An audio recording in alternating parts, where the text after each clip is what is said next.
So today's job is refitting the pistons back in the block. I've got 3 already in.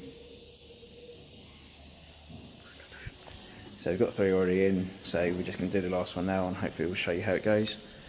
Like we said last week, just got to make sure all our rings are lined up beforehand. We'll put a little bit of oil inside the bores beforehand to make sure it helps it slide in, and we'll make sure all our rings are oiled as well before they go in. So I'm going to put you on a stand and you can have a watch. So for this job we're going to use a piston ring compressor. I was going to show you me using it, but I can't get my hands and everything around it. It's not complicated to use, but it's just a bit fiddly. So here it is. As you tighten up this ratchet on the side here, it squeezes the rings in, so then obviously you can get them into your bore. So it's only a standard sort of tool really. Realistically, that and a wooden handle is all you need, just to give it a little tap into the hole. I'll put you on the stand now and show you how it's done.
And in theory, it should be as simple as that.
After you've done that, then it's just a case of lining up your conrods, making sure all your bearings are all located properly still.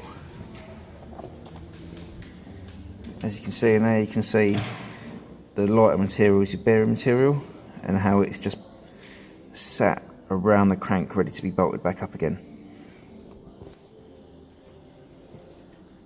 And the new bearing back in its hole. So you can see square central ready to be bolted on. When you took it off, or when we took it off, we marked everything so we know where each end cap come from and which direction they go as well, which is really important.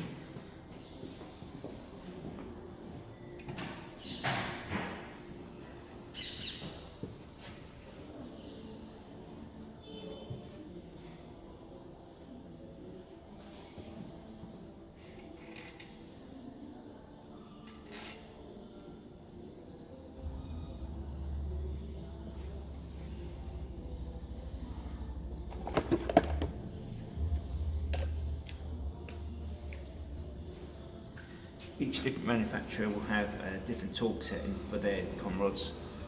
On this application, the torque setting is 29 Newton meters plus 90 degrees. So we'll get them finger tight first. Then we'll torque them up. Torque wrench is preset.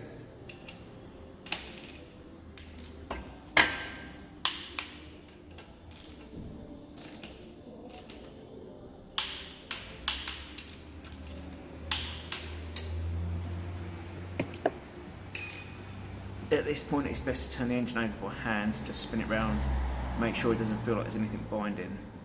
What you do it after you've fitted each cylinder or each piston, do this step. It makes fault finding easier in the long run.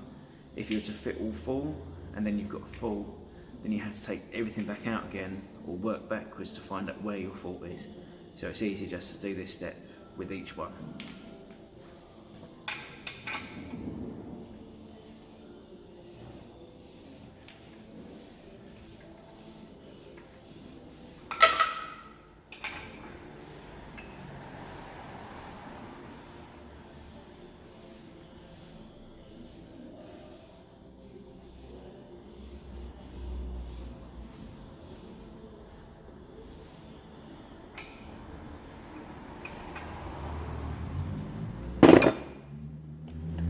So that all felt smooth, so now we can just do our final step, which is to do an extra 90 degrees.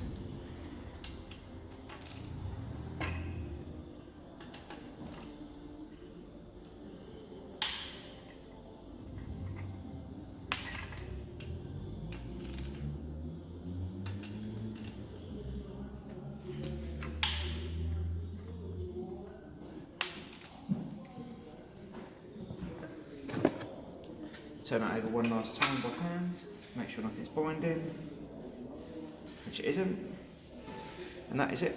That is that step done. Next up we'll start refitting some of the ancillary parts, and then it'll be on to doing the head.